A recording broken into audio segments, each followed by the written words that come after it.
This paste is a total game changer. Hey, I'm Yuzette from Simply Earth. I tried this dish paste as a little kitchen experiment, and now it's the only soap I keep by my sink. Let's make it. Start by melting a half a tablespoon of coconut oil until fully liquid.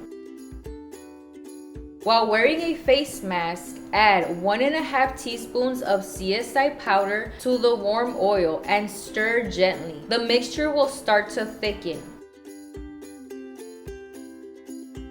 You can remove the mask once it's combined. Next, you're gonna add half a tablespoon of Castile soap, 4 drops of lemon, and 1 drop of energy essential oil blend.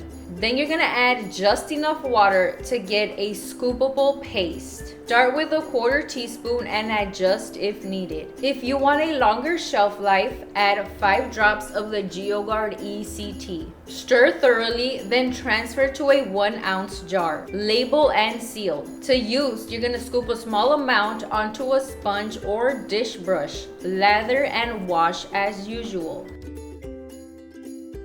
Use within 1 month or add a preservative for longer storage. Pretty cool, right? And if you want to make this lemon lather dish paste yourself, it's super easy, especially with the Simply Earth recipe box. It comes with everything you need to make natural, non-toxic cleaning products at home. And when you subscribe, you get a free big bonus box to kickstart your DIY journey. You can find this recipe and more at simplyearth.com. I love how creamy this was. It really cuts the grease and it rinses clean. The smell is also very bright without drying my hands. If this worked for me, it'll work for you too. Try it and share your dish paste with hashtag I made this and tag from Simply Earth for a chance to win a $100 Simply Earth gift card. I'll see you in the next video.